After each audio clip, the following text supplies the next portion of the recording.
শুভ সন্ধ্যা। Share বাজারের মূল খবর ডেইলি মার্কেট আপডেটে আপনাদের স্বাগতম। সূচক টানা তৃতীয় দিনের মতো নিম্নমুখী থেকে 41.30 পয়েন্ট বা 0.78% কমে 5,231 পয়েন্টে সম্পন্ন হয়। বাজারের লেনদেন দাঁড়ায় 664 কোটি টাকা, যা আগের দিনের তুলনায় 2.70% বেশি। ব্যাংকিং খাতের ইসলামী ব্যাংক, আল আরাফা ব্যাংক ও ব্র্যাক ব্যাংক, ফার্মাসিউটিক্যালস খাতে বেক্সিমকো ফার্মা ও স্কয়ার ফার্মা এবং টেলিযোগাযোগ খাতে রবি আজিয়াটা আজ বাজারকে নিম্নমুখী করেছে। খাতভিত্তিক পারফরমেন্সে আইটি খাত সর্বোচ্চ 1.14% এবং ট্যানারি খাত দ্বিতীয় সর্বোচ্চ 0.78% বৃদ্ধি পেয়েছে। অন্যদিকে মিউচুয়াল ফান্ড খাত একমাত্র 1.73% লোকসান করেছে। আজকের শীর্ষ 20 ক্ষতিগ্রস্তের মধ্যে 11টি ছিল নন ব্যাংক আর্থিক প্রতিষ্ঠান, NBFI. Atlas Bangladesh, Hakkani pulp and paper mills এবং ইনটেক সর্বোচ্চ বৃদ্ধি পেয়েছে।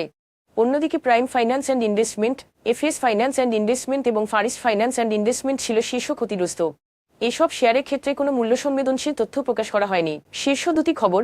ইরানকে ঘিরে যুক্তরাষ্ট্র ইসরায়েল সংঘাতের প্রভাবে বৈশ্বিক সরবরাহ শৃঙ্খল ব্যাহত হওয়ায় বাংলাদেশের ওষুধ শিল্প ক্রমবর্ধমান চাপের মুখে পড়ছে। কাঁচামালের সরবরাহ বিঘ্নিত হচ্ছে, পরিবহন ব্যয় বাড়ছে এবং উৎপাদনের স্থিতিশীলতা নিয়ে উদ্বেগ তৈরি হয়েছে।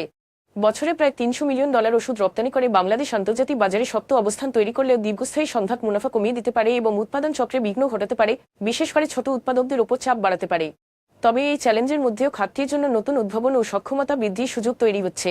বাংলাদেশ চলমান মধ্যপ্রাচ্যের সংঘাতজনিত অর্থনৈতিক প্রভাব মোকাবিলায় এবং পেমেন্ট ব্যালেন্স শক্তিশালী করতে বিদেশি উন্নয়ন অংশীদারদের কাছ থেকে অতিরিক্ত $2.0 বিলিয়ন আর্থিক সহায়তা চাচ্ছে। একই সঙ্গে সরকার দ্বিপাক্ষিক চুক্তি বাড়ানো এবং সরবরাহ উৎস বৈচিত্র্যকরণের মাধ্যমে একক নির্ভরতা কমানোর চেষ্টা করছে, যাতে আমদানি ব্যয় নিয়ন্ত্রণ করা যায়। পাশাপাশি দীর্ঘমেয়াদী পরিকল্পনার মাধ্যমে স্থিতিশীল ও টেকসই জ্বালানি সরবরাহ নিশ্চিত করে একটি শক্তিশালী ও আত্মনির্ভর অর্থনীতি গড়ে তোলার উদ্যোগ নেওয়া হচ্ছে। আজ এ পর্যন্তই, ধন্যবাদ।